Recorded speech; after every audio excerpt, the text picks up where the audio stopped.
Welcome, everyone. Can you all hear me or maybe see me? Hi. Hi. Oh, great. I can hear you. Thank you. Hi, Tori. Okay, so welcome to our info session today. And in fact, this is our first time we've ever done this, ever. This is the first time we're actively recruiting member owners since we launched in 2018. And we're here today to really talk about what being part of People Power means, and especially on the financial benefit for buying shares of this movement cooperative. So I like to share first by grounding us by recognizing three different mindsets that we're operating in, but we don't quite see the difference sometimes. So there's a market state of mind here where we buy and sell things like energy, and if you cannot afford it, you get power shut off. And there's also the charity state of mind where we just give folks free and cheaper stuff like energy, which still cause folks to rely on these rich strangers from the market state of mind. So what's really important, we really want to highlight is for communities to decide for themselves and build together for the solution that works for them. And so I want to like you all to look at what we're all about to talk and share about is the common state of mind is we want to really have you think about where we work together to build wealth in our communities through a line of solidarity. This is not about asking you to donate money or support a specific cause, but this is an invitation for you to work together with all of us, hopefully everyone on this call here today, to build an alternative to a current extractive utility energy system. In short, democracy is not a spectator sport. So we need people power to create a chance of a future that's worth living in. So I want to invite you to drop in chat to say hello with each other with your name, the location you're calling in from. I mean, People Power works throughout the entire state of California, even though we're prioritizing the membership for Alameda County, but there's really no specific bar that we're trying to filter anyone out. We work anywhere in California. We just really want to make sure that the projects feel like it's supporting the people near the neighborhood. So please drop in chat to say your name, location you're calling in from, and also your answer to who are the people in your community who you work cooperatively with for your mutual benefit. It's quite a long question. Who are the people in your community who you work cooperatively with for your mutual benefit? For example, it could be your housemates who to uphold the cleanliness of the house. It could be a healing circle to process trauma in similar experience. So here for me, hello everyone, my name is Crystal Huang. I'm normally based in the San Francisco East Bay area, the land of the Ohlone people. And I would say um, for me, building a community backup power supply with people around the San Francisco Bay Area so we can help each other out when power shutoffs happen. That's my answer to that long question. So please drop in chat your answer to the question. Who are the community people you work cooperatively with in your community for your mutual benefit? And this will help you think about how the common state of mind already exists in our lives. This is not a novelty at all. This is constantly happening in our lives, within our family, within your households, your neighbors, your community, your workplace, sometimes even. Like, please share in chat what we have here. I see, building East Oakland communities for a better environment. Um, and let's see some other answers. Oh, yes, Sustainable Lafayette and Inclusive Lafayette with Wei Tai. This is popping by a lot faster. Oh, I see Climate Action Plan. There's a lot of climate related things. This is great. It takes a whole community to solve this big problem. Oh, you got pods, include family, friends, coworker, folks organized. That's great. And Mutual Aid Society. Fantastic. Thank you for sharing. And please keep dropping that in. And as I go through what our plan is for today, this 1 hour, you'll be hearing also from Grayson, Lily, and Neil today. So while you're doing your intro and chat, I'll just want to do a quick housekeeping. The session is being recorded. And also please keep yourself on mute until the Q&A session at the very end. We do want to limit questions today about membership shares. Any questions about hosting solar, you can learn more at bit.ly/peoplepowerinnergy. Grayson will drop in chat for the link to learn more about what working with people power to host solar looks like. But today's question wants to focus specifically on membership shares. And this is how we'll spend our time together. First, we'll share with you on what a movement cooperative is and how we'll use your membership share money. The property owners who are hosting the People Power system, Lily and Neil, will share a little bit of their stories. And then we'll talk about the project financials, which helps you understand how we calculate the dividends for your share money. And then we'll open for Q&A. Sound good? And so now I'll pass it to Grayson to take us through how we build a movement. Hey y'all, I'm Grayson, he, him pronouns. I'm the other worker owner at People Power Solar, calling from Brooklyn, New York, Canarsie, Lenape land. And I want to start this presentation off just talking a little bit about some, I guess, a little bit of political education, trying to situate what People Power is doing and why, so we can all get excited about the projects we're working on.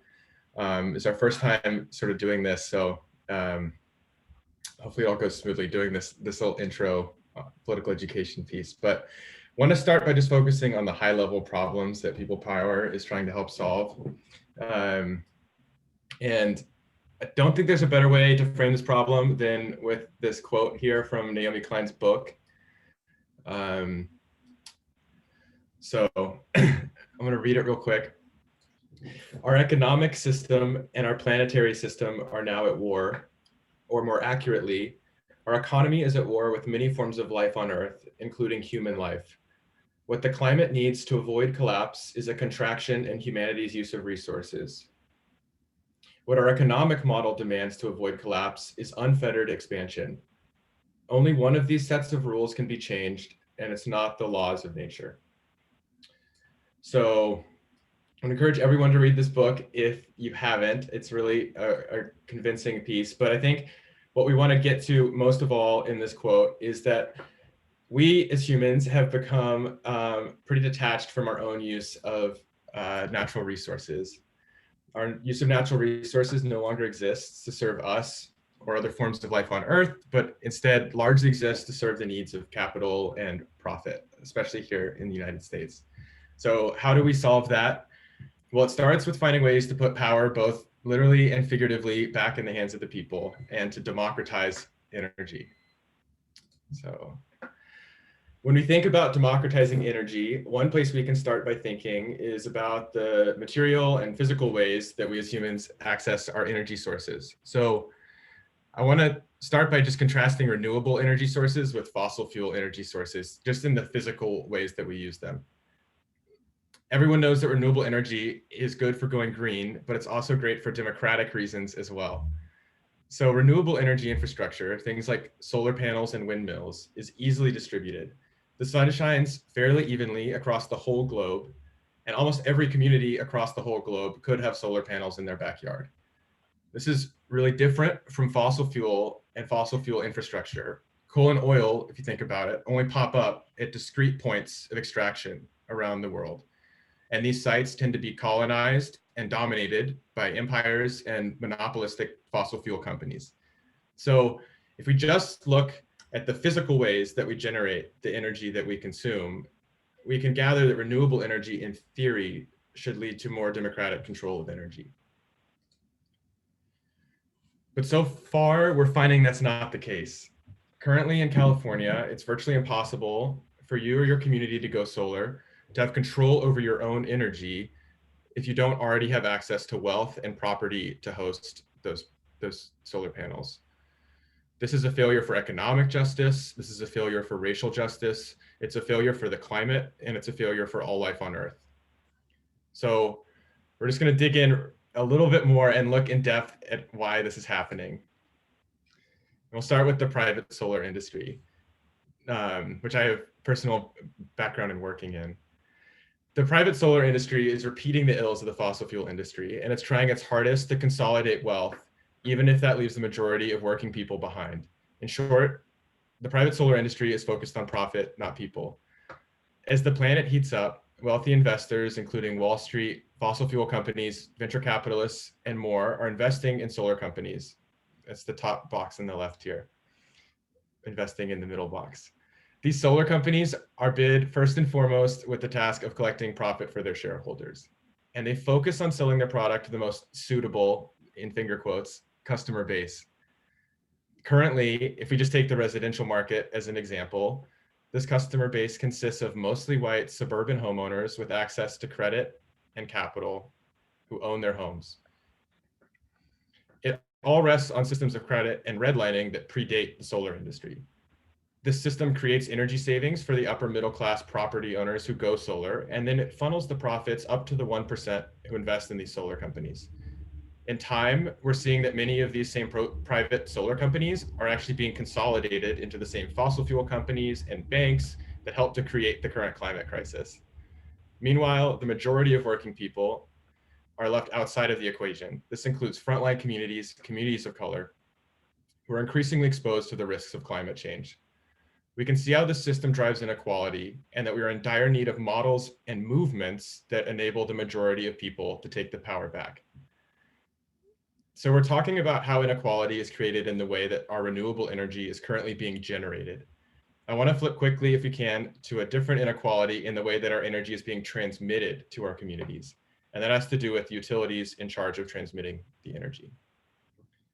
So here's another flow chart, and I promise it's the last one. After these past few fire seasons, the debacle of unannounced PG&E, planned safety power shutoffs, rate hikes, and more, I think I can safely say that we're all too familiar with the ineptitude and corruption that exists with our beloved utility companies. And here we see loosely how we're duped into supporting this broken system. Every month, we all, as California ratepayers, pay a monthly bill to our local utility in the Bay Area that's PG&E. For the most part, utilities in California are private, for-profit companies that operate as natural monopolies in their service territory. So this means they have no competitors. Since they are natural monopolies and have no competitors, utilities in California are regulated by a body at the state level, which is the California Public Utilities Commission, or CPUC. This commission regulates the energy rates that the utility companies can set, decides what kind of programs they offer, for example, community solar programs. In essence, it sets the amount of profit they can make. The commissioners on the CPUC are appointed by the governor, and every quarter, these utilities pay millions of dollars of their own ratepayers' money, our money, in order to lobby the governor. In the first quarter of 2019, California's 3 major utilities spent $1.3 million on lobbying alone. Meanwhile, in 2019, PG&E's CEO made a salary of $18.5 million. So if we zoom out, we can see again that there's a need for a movement for energy democracy here. The only way you stop a feedback loop like this is by building people power. So many of us think of energy as just the monthly bill we pay or something that contributes to pollution in our communities. We've been trained to be consumers, and our understanding of energy has been very limited as a result. At People Power Solar Co-op, we want to activate folks to understand that clean energy is so much more than just decarbonizing and creating energy savings. Building energy projects is just the tip of the iceberg of what we're doing. As we build electrical power, we'll also build the economic and political power to change the deeply broken systems that we just looked at. It's for this reason that we call ourselves a movement cooperative. We aren't just here to build a cooperative business model, we're here to build a movement. When communities have democratic control of their own energy, be that through a public institution, a cooperative like us, or a nonprofit, they choose to use energy not for profit, but to address the environmental, economic, and social crises that we're all facing. This includes poverty, unemployment, displacement, deportation, militarization, and reinvesting in services like healthcare, education, and more. Even though legally People Power as an entity is a cooperative corporation, to members, we are a toolbox of resources that supports groups who want to build community-governed energy projects. Groups like nonprofits, local businesses, faith-based organizations, housing development corporations, neighborhood groups, school groups, and more. We work to provide anyone with the technical know-how and framework to develop, finance, and steward renewable energy assets for their community. We actively help our member owners, like all of us on this call, to build the skills, leadership, and people power needed to overcome the barriers to energy control and stewardship in our communities. And the best part is the more projects we work on together, the more we know as a cooperative and the more we build people power. So just transitioning to talk a little more about the co-op, I want to talk briefly about the 4 kinds of member owners that People Power has within it. Many of us are familiar with worker-owned co-ops or consumer-owned co-ops. People Power is a hybrid of these. We have 4 types of member owners in the cooperative who all have a stake in the work that we do. Today, we're focusing on the information around general owners in the upper left. These are the folks who invest to buy shares in the co-op and provide capital and other support for projects that the cooperative works on. Later, we'll also be hearing from Neil and Lily, who are going to become subscriber owners once this project is built. So I'm going to pass it over to Crystal to talk more about membership share money. All right, let's talk about money. This is why we're here, right? No, it's not. But, it always helps when there is monetary benefits. When you become a general owner, like Grayson mentioned, you invest to buy shares in the cooperative. We then take your share money to build projects. Most of the projects we're working on right now are in our innovative model called the Commons model, which is what we will be talking about today. So here's the Commons model.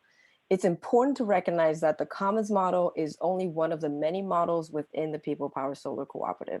We call this model for community solar ownership the Commons model because it works by putting privately owned roofs into the commons for the community. Unless otherwise specified with a specific project group, and you'll know when you hear it, your membership share money goes into the overall portfolio of the cooperative. And here's how we use 100% of the membership share money. Meet Verdette. Verdette is a renter and mother of 2. When she heard about folks in her communities organizing with People Power Solar Cooperative for solar on a roof of a local church, she found it to be an empowering opportunity to engage deeper with her community and take $100 to buy a membership share in People Power to finance the solar project. People Power uses Verdette's and other members' money to finance and build solar projects on the church's roof. The church, the off-taker and subscriber in this case, gets bill savings on their previous utility bill because they've gone solar using net metering.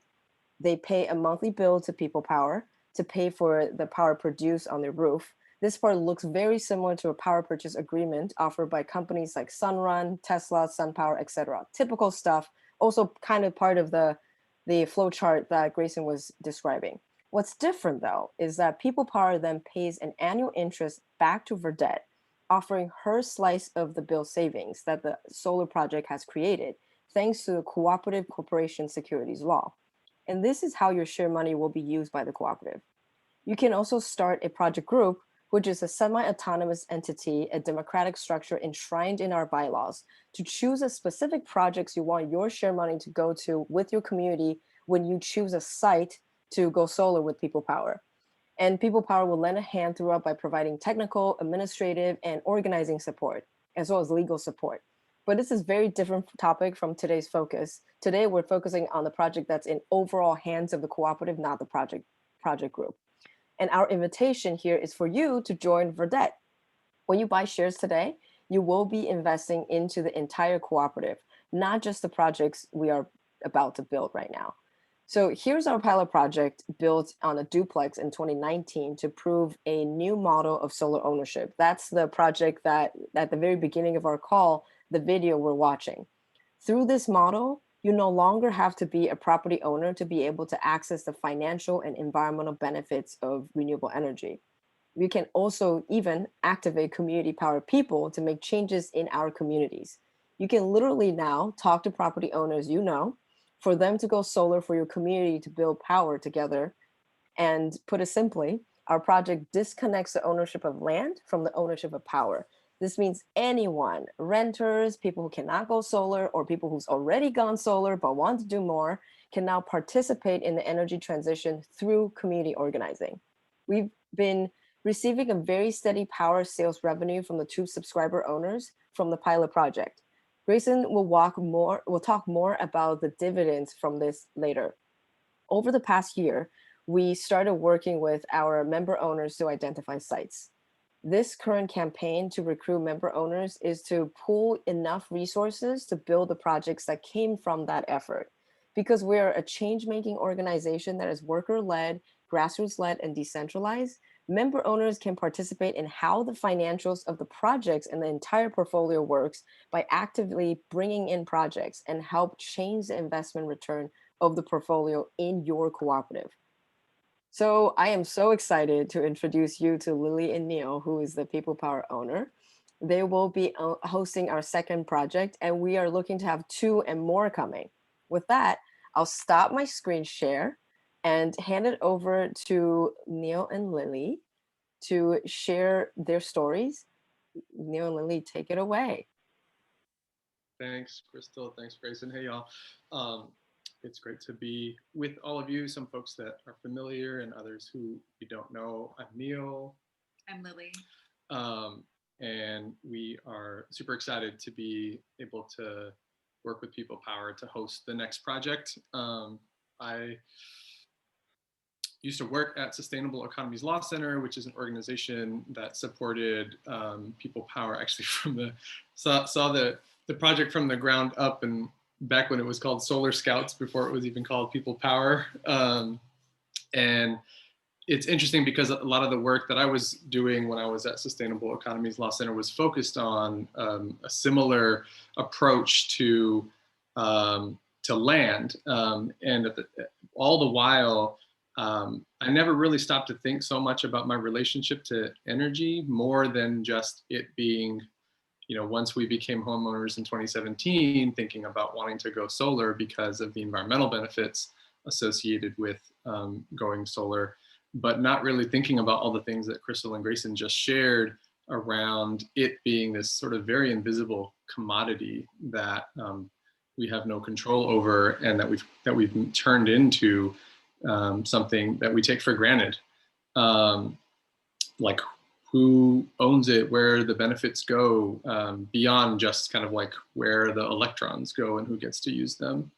But I think kind of like continuing to deepen our understanding around climate justice and, experiencing the past few seasons of the wildfires and droughts, and seeing these other kind of symptoms, these dramatic symptoms of the climate crisis that we're in, really, I think, motivated us to think more critically about like what we wanted to do with going solar and why we wanted to do it. And so I think that was one of the sort of like catalysts, like being in, investing in 2018, People Power as a general owner, and kind of like benefiting from the education that we got as a result, was one of the main motivating factors why we wanted to, I think, jump into this project. Yeah, and I think one of the things that really excites us about working with People Power is that, we are in this privileged and lucky position to be homeowners. And so we were thinking, okay, we have a roof, we can put solar on it. But the really cool thing about People Power is that we're not the only ones who will get to benefit from the solar energy, because, our payments going forward to the co-op will go into the larger pot of money that will go to dividends, it'll go to future projects. And so, like for us, I think it was really exciting to think about, we're just 2 people, but hopefully we can be part of something that will grow much bigger in the future and will be entirely community owned and community controlled.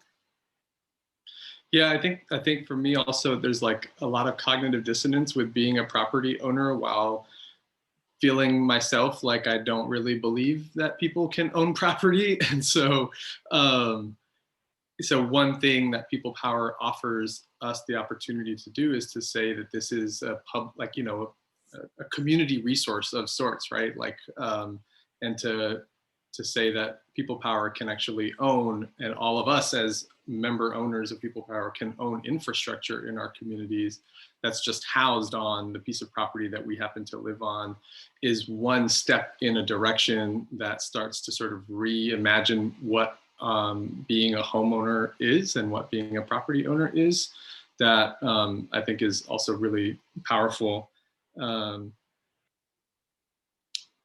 What else?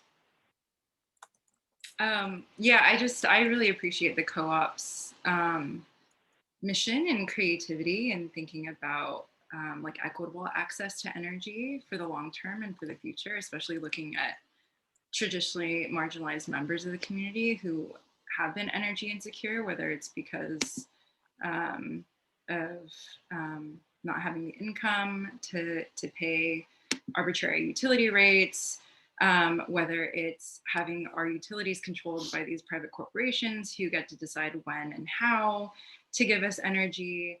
Yeah, it's just really exciting to think that we could be part of this much larger network. And I hope it's okay for me to say, but I know, like, in talking to Crystal and Grayson, the worker owners for the co-op, about like mobile batteries was like something I'd never thought about. You know, is there a model out there where, you know, we or other people who have access to renewable energy could charge a battery that in times of natural disaster, other emergencies, could be moved around to other neighbors who don't have energy in that moment and who badly need it. And so, yeah, it's just really exciting to think about that. Really exciting to think, you know, you don't have to be a homeowner. You could be anybody. You could be a renter, and still be able to fund and benefit from solar energy. Is, yeah, it's just pretty amazing. And then I guess the other thing that I wanted to share also is about just like the experience of working with People Power in this project for our house. I mean, I don't know, there's more to say than what they already shared in the presentation, but it's like obviously very informative. It's been an educational experience for us. Crystal and Grayson both know a lot about both what's happening locally, but also are tapped into like what's happening nationally around climate justice and energy justice, which is a great like a perk of being a member of the cooperative, is that it's like also a learning community that we get to be a part of. And that like iceberg slide that you shared, I think is like probably the biggest thing for me, is that a lot of like we had gotten estimates from other solar installers, and whether they be nonprofits or businesses, you know, their mission is to sort of like just increase the amount of solar on rooftops, which is great. But with People Power, People Power doesn't separate like the economics from the politics. And I feel like that's what's really important about the co-op model and the way that this co-op has developed, because at least from my perspective, those two are interconnected. And it's when we try to separate them, we kind of lose sight of one or the other. And then I guess the other thing that you mentioned, but like just to highlight, like it's going to be cheaper, like energy is going to be cheaper for us. We're going to actually save money doing this. And we don't have to front the cost of the system, because the member owners and the cooperative is going to pay for the upfront cost, and then through our, you know, relationship, buying electricity basically from the co-op, that will sort of be reinvested to pay off the cost of the project. So it just also makes that a really easy decision for us to be able to do this at this moment. Is there anything else you wanted to add? Okay, that's it from us. Back to you all, Crystal, Grayson. Yeah, thank you for that. That just makes me really want to meet this People Power Solar Cooperative. It's really, really nice, kind word. Thank you. And it was important for us to highlight that Crystal and Grayson is really here to support member owners. This is not our thing. We're working cooperatively and supporting each other and really holding that container of resources coming together. And also, it's really easy because we're living in this consumer versus installer producer mentality and like a market state of mind type of world. It's really easy to look at People Power as an installer. We're not an installer. We're not here to sell you anything. We're more like a thought partner, working especially closer with our member owners. And for today's conversation, we are focusing on membership shares. So If you have any questions about going solar and exploring what energy democracy looks like for your property, feel free to look at that link, the bit.ly/peoplepowerinnergy, the link that Grayson dropped in chat. But today we're going to focus on membership shares. And with that, I'm going to share my screen again for Grayson to talk a little more about how this dividend is being calculated. Sweet. Thank you, Crystal. Thank you, Neil and Lily. So yeah, like Crystal said, we're talking about general ownership shares. That's the focus of this call. I think a lot of y'all have pledged to become general owners or are thinking about doing that. And so I want to take us back to the Verdette model, but IRL, and what better example to use than Neil and Lily's own home. So you can do the next slide, Crystal, when you're ready. Yes. So I'm just going to do a walkthrough of what the finances behind one of these individual projects looks like, so that hopefully can give a good case study of, once it builds up, what it looks like. So here is Lily and Neil's house and some basic information about the project we foresee building. So we think Neil and Lily will need a 10-panel system to power their house. We estimate, based on quotes we're getting from installers, that this will require $12,000 to $15,000 to build. And this means that we'll need to raise $12,000 to $15,000 in membership shares to finance the project. So Neil and Lily don't pay anything up front. Instead, they just pay a rate over time that's about 20% lower than their current rate with PG&E. In turn, People Power uses this revenue in a variety of ways, one of which is to pay dividends on the shares that members bought. So this pie chart represents how we plan to distribute all the revenue that the cooperative gains from this specific project. Every dollar in this pie chart is a dollar that Lily and Neil will pay to the co-op over the 25-year lifetime of the solar system on their roof. So the dark blue slice here is the money that goes to paying back the membership shares that finance the project. We estimated it'll take 7 years to accumulate this amount and break even on the project. The gray blue slice here is the money that will be needed to maintain the system during its lifetime. The green slice is the money that will go towards growing the operations of the co-op. And this is the money that you all as cooperative members have democratic control over. And the last slice, the yellow slice, is the money that is used to pay on top of membership shares. So our owner agreement, for folks that have looked at it, states that we aim to pay a 1.5% dividend on shares. For these early projects, we're planning conservatively and aiming to pay closer to a 3% dividend on shares. So that makes us slightly more competitive than a CD or a money market account at your local credit union or bank. And we aim to make this 3% dividend compound annually, kind of like interest on a bank account. So let's talk a bit about how general owners can redeem their shares and dividends from the co-op, just cover some basics. When a general owner leaves the co-op, they redeem their shares and any dividends that they have accrued on those shares. Today, because we're a really young cooperative with a very small staff, we only support the ability to distribute dividends when owners redeem their shares. In the future, we aim to distribute dividends annually through checks in the mail, but just in the meantime, dividends will continue to accumulate on top of your membership share in the cooperative. So again, you can think of it kind of like a CD.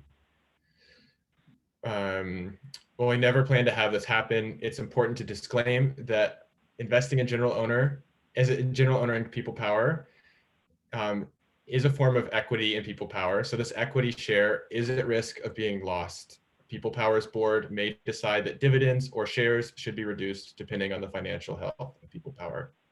So we aim to keep shares fixed, $100. We aim to pay out dividends of 1.5%.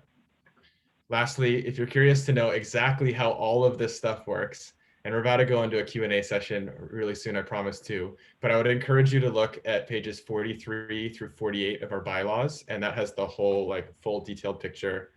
And I can link to the bylaws in the chat. And I'll pass it over to Crystal. You might have noticed in the pie chart that it doesn't really quite say very much about how we get our funding to run the cooperative today. How does the worker owners get paid? So it's important to note that when we build an enterprise with a common state of mind, these three are the buckets of fundings that help subsidize the true cost of regenerative enterprises. It's important to recognize that for regenerative enterprises orienting toward public benefit and social impact, not all activities result in dollar-to-dollar returns. So a mix of capital is really needed to amount for the non-monetary wealth enterprises like ours generate for our communities. In addition to that, we are operating in a very uneven playing field with extractive businesses that externalize the true cause of their business, such as not taking care of the community where they open their offices in, causing displacement for paying them too little or paying their workers too little, so the people have to work 2 or 3 jobs to survive. None of that is being paid. So for many regenerative enterprises, it makes sense that a portion of our financing should be in the form of gift capital, donation, grants, and forgivable loans. And so for now, until we build the people power necessary to have a truly viable community solar law in California, all of our operations are funded by gift capital. That's a question that was specifically to answer questions that we've received a lot about how the operation actually impacts your share money. And they're actually in completely different buckets. So with that, I'm going to stop sharing my screen and open for questions. I don't know if there were any questions that came in when we're giving the presentation, but we have 20 minutes to answer any questions you might have from all the information you've received, specifically on membership shares. And I'll just drop a note. I'm going to keep Stack in the chat here. So if y'all have questions, feel free to just put them in chat or just say Stack and I can keep the order. And we can start. I think the first question we had was from Sushil about what happens if Neil and Lily move. And I'm happy to take that question. So that's a great question. It's one that a lot of folks ask. There's currently a few different ways that we can handle that if they decide to move. I think the ideal situation is that they pass on the agreement to the next property owner because it's the most economical and just makes it the easiest. And I think it's also, you know, it's a funny story. Our first project that Laura Jofu hosts, she actually asked to take no energy savings. She didn't want any bill savings. She wanted as much money as she could to go to the co-op, but we had to still offer her savings because we still needed to make the agreement look attractive to a potential future homeowner that might not be as mission aligned with people power. And I think it's just another example of like the ways that we've commodified everything from housing to energy require us to like keep building in these savings. So the 20% savings is partly there, you know, also so that the future homeowner doesn't say like, what is this weird co-op? Let's get these panels off the roof, and they're incentivized to keep it on. If they don't want to keep it on, Neil and Lily can move with the panels, or they can choose to buy out the rest of the agreement, in which case the co-op will have the panels removed. So. And I see everyone's been dropping questions in chat. Since you've been hearing a lot of the same voices, I'd like to invite, I think the next person is Tyler. Would you like to just ask your question verbally? Sure. Sure. Hi, folks. My name is Tyler. Yeah, I was just wondering, because you mentioned that it's open to residents of California targeting Alameda County. I'm in Oakland, but just curious, yeah, what happens if you move out of California, or sort of how long you hope investors stay, you know, shareholders for? Is minimum 2 years, minimum 5 years kind of expectations?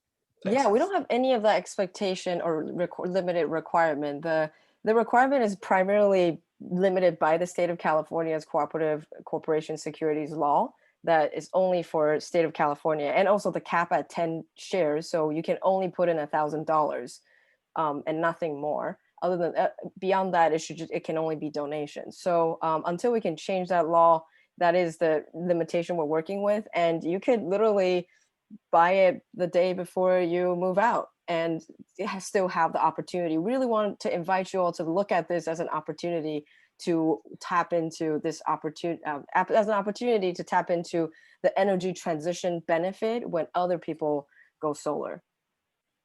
Next up, I think I have Colin. Would you like to ask your question verbally?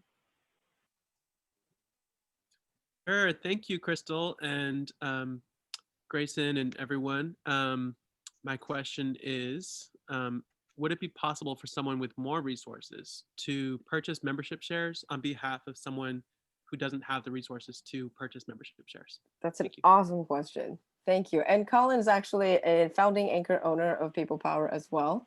So that's a really important question. This is why we have founding anchor owners, to make sure that the work that we're doing is going to be equitable and make sure that people can be part of this whole process. So an idea that we're working with is that we can open up a donation pool that people can donate into, and that pool of money can be used as some sort of sweat equity. We're still trying to figure out what exactly that could look like to make sure we kind of dance in that really gray boundary of charity state of mind and common state of mind. It's tricky, and it is definitely possible, especially if that case comes in, will definitely accelerate the chance of us trying to figure out what that looks like. Thanks for that question. I think Carrie is next. Yeah, I mean, I guess it's kind of the same question. Like, if we already have solar installed and we don't need to pay for it, is that just kind of like donating some shares of clean energy to the co-op, or what would that look like? Well, when you own a share of the cooperative, you're basically getting another way to get financial benefit in the energy transition. So if you have solar on your roof, great. And now you can also tap into the benefit of people like Lily and Neil going solar, and you're encouraging, you're basically getting benefits from that as well. You're also, most importantly, part of the Movement Cooperative. We are doing a lot of different projects. This is just one small piece of what we do. Encourage you to check out our project page on our website to see other types of project we're working on. And so there's many ways you can be involved, even if you've already gone solar.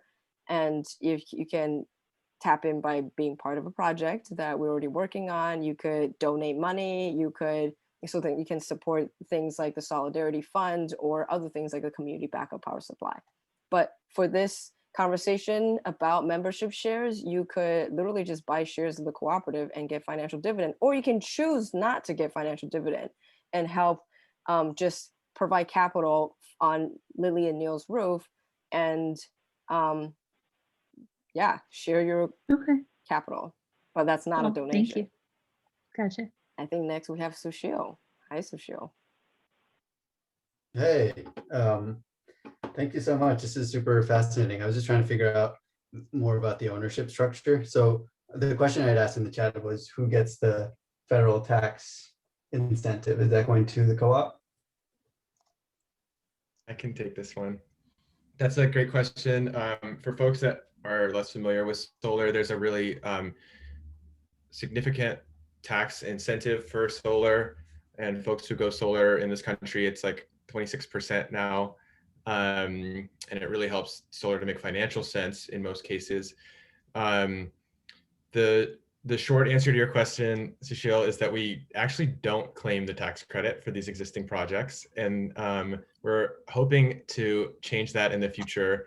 The tax credit is really designed for people that either own the property that they're going solar with, or that have the tax appetite to use that credit. It's not just like a grant, it's a credit. And so that makes it really hard for us to claim it, but we're looking into ways to maybe hack around that with the Sustainable Economies Law Center. So instead of getting really wonky, I'll just keep it short and end it there, but hopefully soon we can get the tax credit. Yeah, thanks for that question. Quentin, you have a really good question. It might be on mute if you are still there. Okay, we can come back to you when you're back. Let's move to Tori. Hi, this is super exciting to learn about. Thanks, y'all. I was just wondering about how the pricing gets set up for the subscriber owners. So are they paying a fixed like electric bill for the full 25-year term, or does that change? And do you do it differently, case by case basis? Grayson, could you take that? Oh, I'm sorry. Could you repeat the question? I'm Yeah, I sorry, guess I both was of looking us were at chat. distracted on chat. I'm sorry. No problem. I was just wondering about the pricing for the subscriber owners. Like, how are they locked into the same electric rate for the full 25-year term, and kind of how you decide what what rate they'll be paying? Is it the same for everyone? Is it different depending on the person? Yeah, it is different depending on the person. We try to build the rate in to be at the outset roughly 20% lower than the rate that they're currently paying to the utility.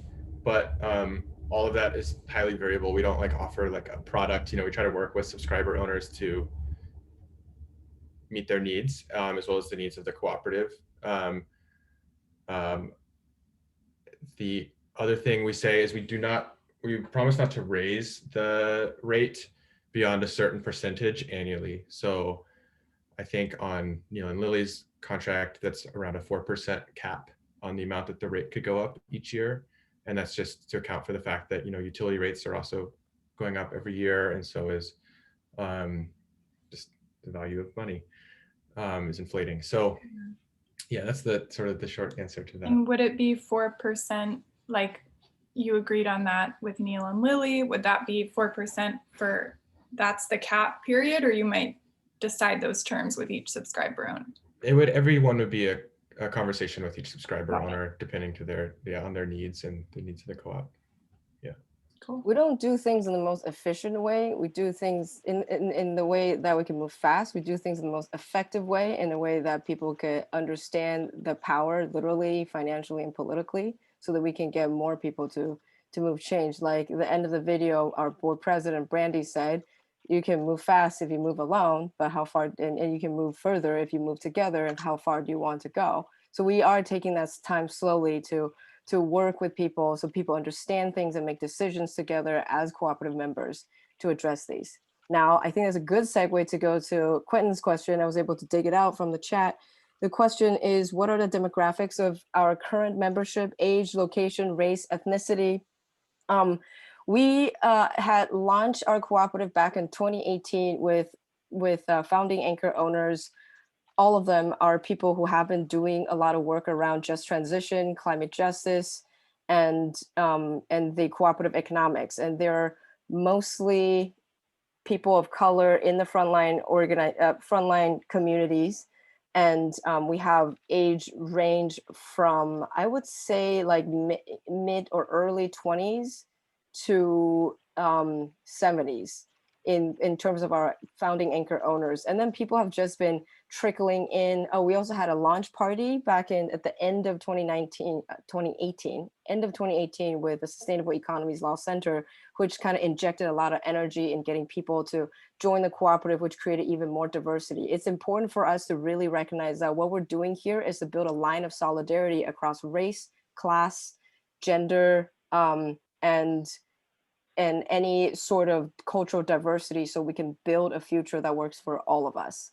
And we really are excited to be able to work with you to build that future. I hope that answers your question, Quentin. If not, feel free to drop in chat and ask more. We'll try our best to keep track of the stuff that's happening in chat. I think next up we have Michael, if I can. Yeah. Hello, Michael. everybody. This is a very exciting project. I'm wondering how I can contribute. I'm not a property owner. I rent, but I don't have a very good relationship with the owner of my apartment. So do I just send investment money to People Power and then keep track of it somehow? Thanks for everything you're doing. That's my question. Yeah, the answer is yes. You can tap into this opportunity as a way to be part of the energy transition. We really recognize that energy transition relies so heavily on people who have wealth, and we want to create this opportunity for people who are excited to be able to talk to people who have wealth to do the transition, or people who just don't feel like convincing other people is part of their forte. They could just be part of this movement and participate in other types of projects that we're working on. So really excited to have you to be part of our movement cooperative. Next, we have Daniel, and I see that we have 8 minutes left, so I'm going to try my best to keep our response shorter. Daniel, go ahead. Hi, thanks for taking my question.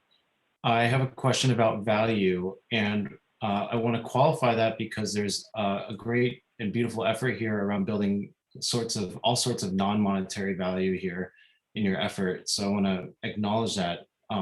And I want to also understand, just on a purely financial level, how do I understand the value of the $100 share that I put in?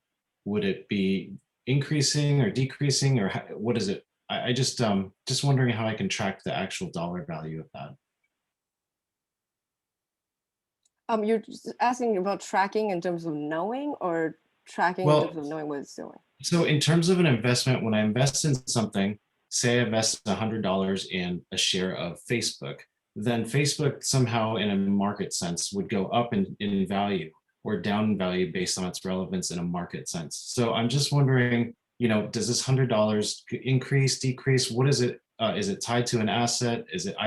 Just curious how to understand the dollar value of it. That's Just a really good question. Just a standard investment question. Really great question. Yeah. So right now, the assets that the cooperative owns are primarily solar projects. In the future, that might open up to include storage or vehicles or wind, and that would change things now. So that's the assets that the shares are tied to. The shares don't go to paying the operational costs of the co-op presently. At the moment, the plan is to keep the $100 shares fixed. In addition to having those dividends, of course, accumulate on top of them. But the plan is not to change, other than the dividends that will be paid on top of them. We don't anticipate the value of shares changing. It's not impossible. The board could decide to do that.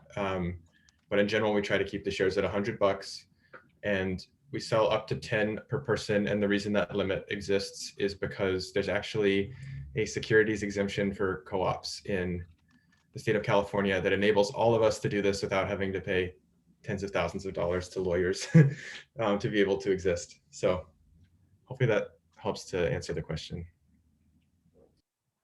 Yeah, thanks for that question. And Wei Tai. Hi, maybe just as the follow-up to Daniel's questions, you put the $100 in, you get a dividend of like $1 or $2 a year per annum back. But the question maybe he's asking is, can he ever see his $100 back in the future if he wants to sort of cash out, so that he would get his 100 plus he'd get those $1 a year dividends? Great question, and I'm realizing I skipped over that part of the question. So yes, the answer to that is in the short term, we don't have an easy way of displaying the state of dividends on your membership shares. Like, we don't have like a portal for you to log in and check that. You're always welcome to email me or Crystal, and we will look it up. We track it all on secure spreadsheets at the moment. In the future, we are working with energy cooperatives around the country to build a software portal that would, just like the portal you use with your credit union or bank, to log in and check the state of those shares and be able to take action on them online. And so we hope to have something like that built within a year, but it just presently, and that's the same reason we're not able to pay dividends out annually yet. We're just working on building the administrative backbone to be able to provide that stuff on a regular basis. But I still think, is the intent to, at some point in the future, get your $100 back plus dividend, right? That's why it's an investment and not a donation of the $100, right? Absolutely. Okay, so it's still an investment, but of 1% to 2% return on investment. It's just not very liquid. We just can't get it back in the first couple of years. Would that be fair to say? That's exactly right. Yes, I'm sharing this slide. This slide, it kind of explains that part, and I'll be sharing the recording again, but that's a really great question. The goal here is, because it is an investment, you should be getting your money back, but we cannot guarantee that because you never know what the future is. We're pretty confident that is doable, but as Grayson mentioned when we were talking about the dividends, that there could be situations in the future where we're unable to dissolve and give your shares back. And that all that situations are mostly laid out in our bylaws, which is in cartoons. So it's fun to read, or at least more fun to read than a normal bylaws. Okay, well then my quick question was, is this the Neil and Lily project, you're trying to raise $14,000. Is there a deadline for the fundraise? And is it like a Kickstarter thing where if you don't get enough commitments from people, then it doesn't happen and people who committed don't actually put it in? Or is it like if you raised half of it, you still take the money, but the project doesn't get built? Yeah, there's so many ways to answer that question because these projects are really in the overall portfolio of people power. If we might have another project that only use a little less, we'll basically make the best decision based on where to invest the money that we pull in from membership shares, not necessarily based on the specific project, unless the project is specifically driven by a project group. And the reason why we haven't been recruiting member owners since we launched in 2018 is because we've been spending the last practically 2 years time to try to figure out, okay, we built our pilot project. Now, how do we activate people and member owners in as well as their communities to start to look at energy as a tool to start to organize instead of just us trying to find sites and then fundraise it? Because the key in the energy transition is not about building the projects as fast as possible as the cooperative staff, but it's really about training more people and understanding energy democracy and having the know-hows to build. And this is why we look at ourselves more as a toolbox for our member owners to figure out how things work. And so when member owners are able to start to drive that process, which we're still working on, once they're able to drive that process, ideally it would be like, hey, I'm going solar on my roof. I would love to ask my neighbors, my community groups, even my school groups, my dance school for my kids to fund this project. And we could all decide that we want the revenue and share revenue to invest. And that's what working in cooperation means. It's like enough people wanting it. So it's kind of like Kickstarter in that way, but it's not as hard as like, oh, if we don't get it, it's dead, because we are trying to like drive that narrative of cooperative energy movement transition. I also recognize that we're at time, so if it's okay, I'm going to move forward quickly. I see that, Ali, your question is specifically more on the site, not necessarily about membership shares, but I don't want to just move forward because we do want to focus on membership shares. So we have membership share specific questions. Otherwise, I'm going to, I think, address Sushil's question about, actually, it's, yeah. That's fine. I'll reach out to you separately. I'm friends of your friends, and thanks for what you're doing and all of your team who's been partnering on this for a long time. I've come out of the cooperative movement, so thank you. Yeah, thank you so much for the great questions. And oh, I see, Sushil, your questions are also about going solars. The answer is all yes to your questions. And you can feel free to email us for more specific answers. And Daniel's question about, can an entity invest in the cooperative? Yes. Entity can definitely do that. And oh, Grayson's already answered that. Joanne. Hi, quick question. I already bought some shares. Can I purchase more later as long as I don't exceed $1,000? Yes, absolutely. And you do that by filling out the owner agreement again, but only for the additional shares you want to purchase. And we will be keeping track of, you can always reach out to us and say, I don't remember how much I invested 6 months ago. We can always get back to you and let you know. Like Grayson said, before we have the owner portal for you to check by yourself, you can always reach out to us and we're always here for you. This is why we're getting paid the big bucks to do. We're not, but we are here to support member owners. Okay, thank you. Crystal, can I add a quick idea? Yes. Just because you said that an entity can invest in a cooperative, I just wonder if it's a follow-up on my value question. So if you can invest and you don't really need to get the $100 back, I'm just wondering if people can invest as a investment through a DAF. So then essentially that would make an individual's investment a tax deductible donation on their taxes, and then they're able to invest it as a share and still get in as a project. Well, it's kind of like that gray line between investment and donation. It just seems like a really interesting way to bring in one of those tools that foundations are using into this cooperative. Yeah, Love that idea. That's definitely So something that we're what I'm taking. referring to that people, if people don't know, it's called like donor assistance funds. Yeah. Yes, that's definitely something that we're hoping to tap into, especially if we can work with people who have a pretty deep knowledge in this. And it seems like you do. I'd love to probably talk more about this with you offline. Okay. Yeah, Neil, happy to share. yeah, thank you. So we are 3 minutes over time. We're happy to stay a little longer if you want to answer more questions, ask more questions, but this is a good time to end our meeting or to hop off. But we're here to answer more questions if you like. And huge thanks to Neil and Lily for spending your time, nap time with the baby, to be with us and sharing your experience. Thank you so much. Thank you. Help us get solar on our roof, everyone. Thank you all. Have a great day. All right, I'm going to go through the chat and see if we have any questions we did not answer. I see one from Walt to me. What would you just like to ask that question, maybe?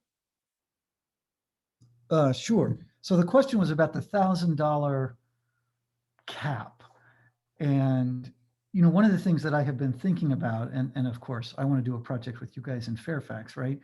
But is each project a separate entity so that I could invest $1,000 in project A and $1,000 in project B, or can I only invest $1,000 in total for all people power projects forever and ever, amen? Yeah, so when we're talking about just by purchasing ownership shares of the cooperative, then there is a $1,000 cap for the entire cooperative, including all of our project groups. But I believe that we can sell preferable stocks, which we have not looked into yet. But could you create the projects themselves as separate co-ops? I mean, does it have to be, I was just sort of curious, you know, if we were to do one in Fairfax and we put, you know, the money together and the project together and all that, could that be a separate legal entity with its own cap, or does that still have to be under you guys? Go ahead. I think it could have its own cap. Yeah, I think there's no reason that couldn't be its own cap. Yeah.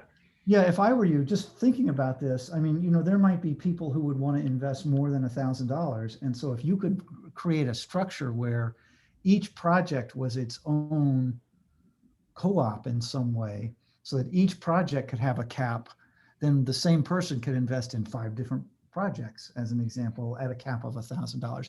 I don't know, it just seemed like something that might be smart to think about. It's just a lot of administrative cost Sure. to have to create another cooperative entity. Yeah. Okay. I think in the long run, we're more likely, sorry, Chris, I'm going to interrupt. No, go ahead. I think we're more likely to actually just register to sell securities at a certain point and start just break through that cap. It's very helpful in startup mode to be able to not have to worry about that for now. SEC yeah, regulation. but that's definitely a good direction to go to. And so she had a similar question of like, are each of the properties separate LLC owned by the cooperative? The way we structure our bylaws is kind of like trying to be, you know, in nonprofits, there's a 501c3 fiscal sponsor, 501c3 nonprofits where you can start your own nonprofit efforts, but you might not want to go through the hurdle of creating a 501c3 yourself. You can find a fiscal sponsor to be your fiscal sponsor for your nonprofit idea. And legally, you could be, say, I don't know, say Sustainable Fair. I mean, I know Sustainable Fairfax already exists, but say for Sustainable Fairfax might not want to be a 501c3 yet. You can be fiscally sponsored by another nonprofit. And so the idea here is that then you can start to do the work that you want to do for the nonprofit without having to deal with the administrative hurdle until you feel like things are going in the right direction. And what we're doing here is really creating that structure too, that People Power Solar Cooperative could be that fiscal sponsor for cool new cooperative ideas like, Walt, your idea for Fairfax. Before you just go through that work of creating a new co-op, you can just start doing that under People Power Solar Cooperative. And once you feel like some sort of momentum is built, you can then create your own entity without having to take the risk of putting that upfront time, which is more valuable than money, to test things out. And we're here to support you cooperatively and figuring things out. The more we work on with you, the more we learn, and the more our member owners have a wealth of resource to figure things out together. Yeah, I don't want to consume all the oxygen here. I would like to keep talking with you, but I feel like I should let Beth and Daniel and Sushil ask questions first. Sure. Any other questions here? You're more than welcome to just sit and listen, of course. Right. Okay, well then I'll keep asking questions if you don't mind. So yeah, we are very, and Laura's on. I've been sort of chasing her, trying to get her on a meeting with you guys. So in fact, I'll undo my camera now. So I feel lucky to do this. But if, you know, what we're thinking about then, I guess, is doing a project with you all. So I think we can find a project pretty easily. And so the process would be that we would get a bunch of people from Fairfax, because ideally we would like it to be a Fairfax project funded by Fairfax residents, right? And so that it's sort of in the community. That's the model that we'd like to follow ultimately. And so I think we could get a project and we can sort of get, you know, enough $1,000 whatevers to get the project done. And then we would just run that whole thing through you, I guess.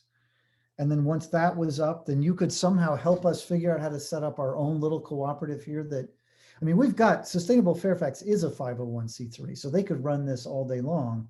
They're already set up. We just don't have the experience, right? And to do it. But does that sound like a feasible model, that we've become a sister organization in some way? Because I don't want to ever take anything away from you guys, right? We think what you're doing is wonderful and would love to spread it, but would love to do a Fairfax specific thing if we could, ultimately. Everybody's muted, so I guess I was going to invite Crystal to respond to that, I think. Yeah, sure. So I think Grayson might have mentioned, so I think Grayson might have mentioned to you about a project group that's similar to what you're describing that we've been working on together with a member owner of ours in a small neighborhood in San Francisco.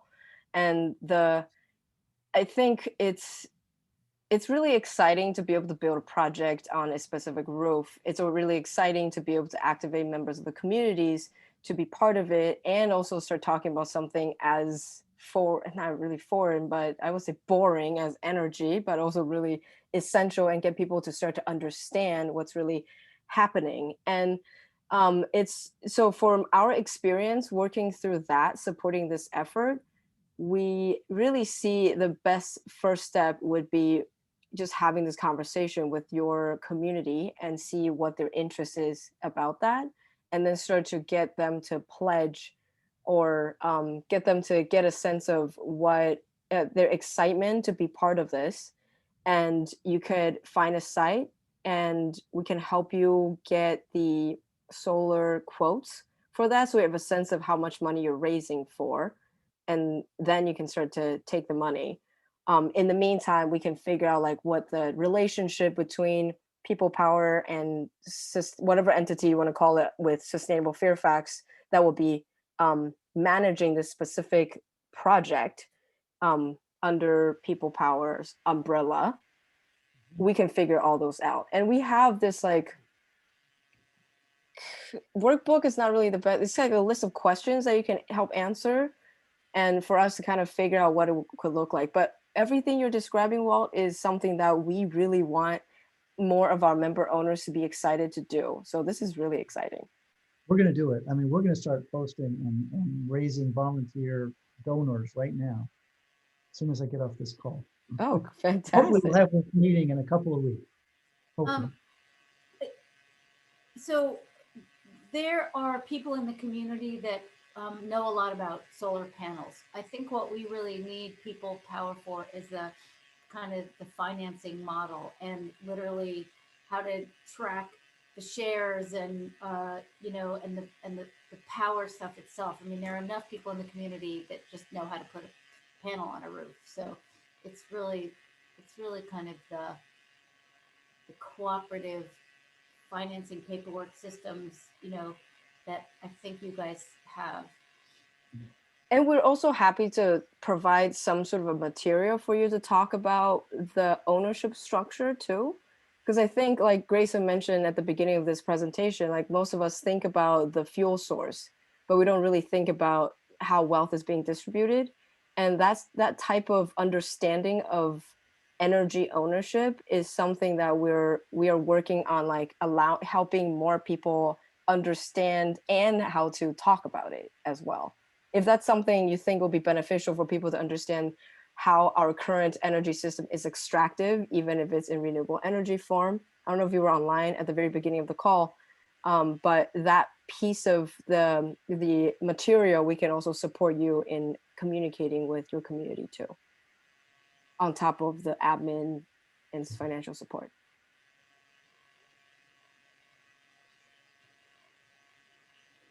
So Laura, did this all make sense to you? Yeah, I mean, I think there's some other things to talk about. You know, I think you guys said that there was a 36.9%